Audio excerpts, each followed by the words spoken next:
Here are all the Red Sox minor league signings you may have missed so far this offseason.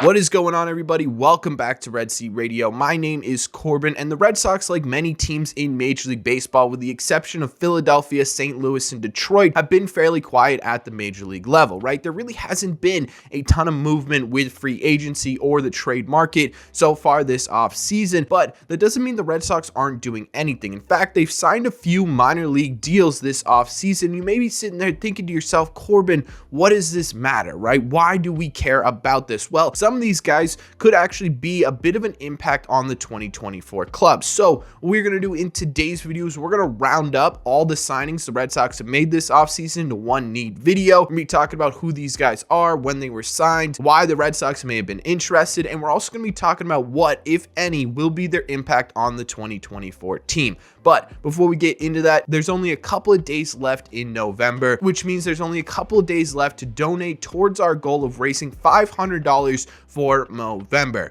Movember is not only just a month to grow out a mustache. Movember is an organization dedicated to bringing men's mental health awareness and services to men everywhere, both nationally and globally. They are a fantastic organization helping men everywhere. So if you have not donated yet, click the link in the description below. Every single person who donates, no matter the value, will be entered to win some Red Seat Radio merch at the end of the month, and we are over halfway towards our $500 donation goal. If you'd like to do some good and possibly win some Red Seat merch, the link will be in the description of this video, as well as the pinned comment in the comment section down below. Thank you all very much for clicking on this one.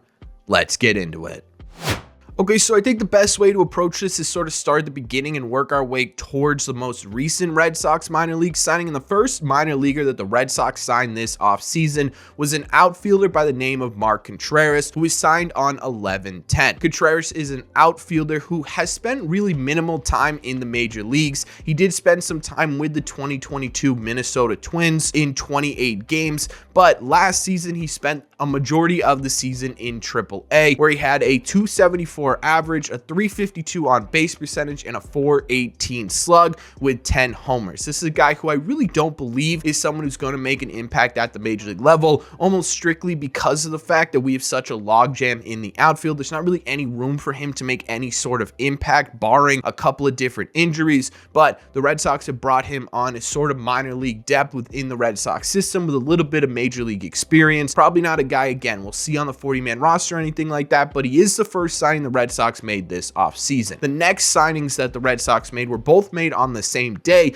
and that was on 11/16, where the Red Sox signed Luis Cabrera. Luis Cabrera is a relief pitcher, and that's really all I know about Luis Cabrera. I tried to look up a baseball reference page. There really wasn't anything there. He is a 17-year-old international free agent pitching prospect that the Red Sox picked up. He's young. He's probably not going to make an impact at the major league level, and honestly, that's really all I know about Luis Cabrera as of this moment. So this is a guy who's sort of fresh, brand new to professional baseball. Someone to, at the bare minimum, keep your eye on as we're working towards a 2025-2026 to see how he's progressing. On the same day, the Red Sox signed a left-handed pitcher by the name of Helcris Olivares. Olivares is a bit of an interesting person because at one point he was the number 11 pitching prospect in the Colorado Rockies system. He was a guy who was fairly highly regarded in terms of pitching prospects at one point. Injuries derailed his career a little bit. He ended up getting released in 2022 and has signed with the Red Sox this offseason. His last true professional season came during that 2022 season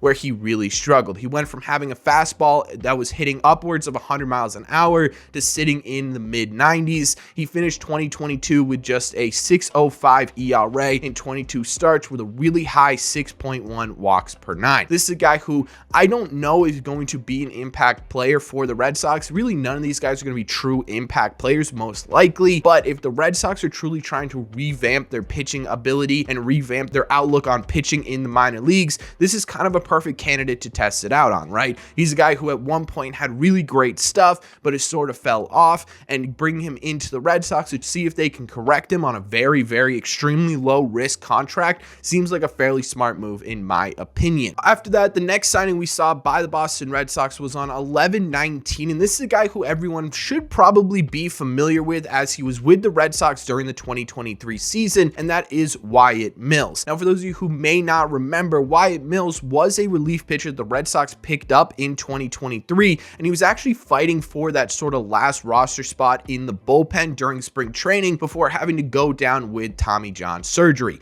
Wyatt Mills does have some major league experience as he pitched with both with the Kansas City Royals and the Seattle Mariners. Now, it wasn't super successful with a 3.21 ERA in 38 games between the two teams, but his FIP was much lower at 3.48, and he's a really funky delivery similar to John Schreiber. This is sort of the first guy we're talking about on this list that actually could have some impact on the 2024 Red Sox. Wyatt Mills, again, like I said, was fighting for a spot in 2023. He's got that sort of funky delivery. These are the type of guys that the Red Sox need to be able to pick up and have magic essentially worked on him by both Andrew Bailey and Craig Breslow, where you sort of take these guys who aren't really notable names who have passed through waiver wire, stuff like that, similar to John Schreiber and Brennan Bernardino, and you take them and you make them usable big league arms. I think Wyatt Mills could fall into that category. Now, I don't believe he will make the team out of spring training, but as the year goes on and you're going through 162 games and guys are getting tired or they have to have a 15-day IL stint or something like that, we could definitely see Wyatt Mills get a shot at the big league level. The last signing that the Red Sox made this offseason in terms of minor league contracts was signed just a couple of days ago on 11/25, and that was a left-handed reliever, again, by the name of Jorge Benitez. Jorge is out of the Mariners system and spent most of the year last year in Double-A,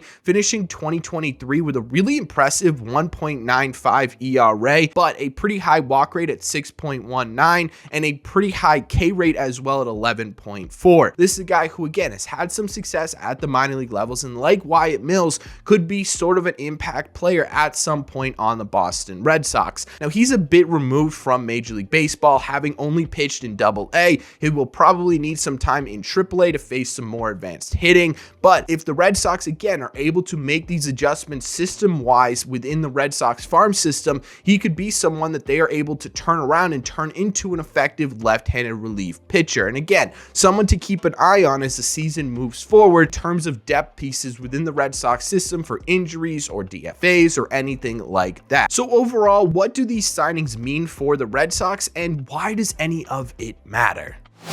In terms of why this means anything at all, I talked about it briefly in the intro here that some of these guys could make an impact at the major league level, but outside of that, there are a couple of different reasons as well. The first one here is that I think it's important for everyone to know everything that's going on with the Red Sox, have as much information as you can, and really understand what's going on with this Red Sox team. The second is because there have been guys in the past couple of years that have really sort of come out of nowhere, it feels like, and made a legitimate impact on the Red Sox. Brennan Bernardino's an exceptional example of that. John Schreiber's a great example of that. Even Garrett Whitlock to some degree was an example of that at one point. And I think it's really important to understand who these guys are before they get to the major league level, so you have some understanding of how they are going to impact this team. And the third reason why is because it points a little bit to what Craig Breslow is trying to do organizationally. A lot of these guys were signed as minor league relief pitching options. What Breslow was doing is creating depth in the Red Sox system, and other GMs have obviously done this before, but I think it's a really important step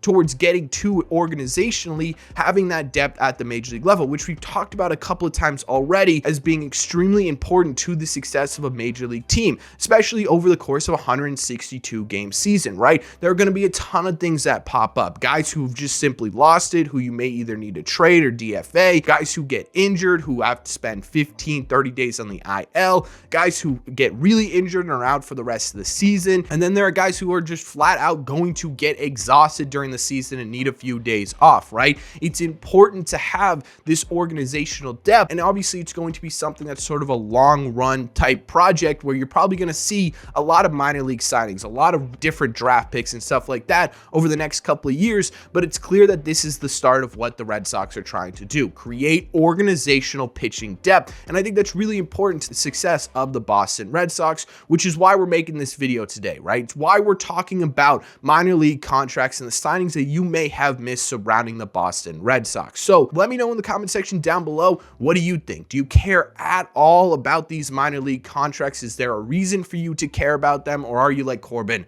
I don't care, right? If they're not signed to a major league contract, I have no business knowing who they are. Let me know all your thoughts on the Red Sox minor league deals that you may have missed in the comment section down below. As always, if you made it to the end of this video, do me a favor. Make sure you guys hit that subscribe button if you haven't already. If you're new here, we talk Red Sox content almost every single day. Also, make sure you guys hit the like button on this video as well. Helps these videos out a ton, and it would mean a lot to me. Don't forget, there's only a couple of days left now to donate to Movember and try and get us to that $500 donation goal. If you haven't already, click the link either in the description or in the comment section down below. Possibly get yourself some Red Seat Radio merch and help out a great cause today. Thank you all very much for clicking on this one, and I will see you in the Red Seats.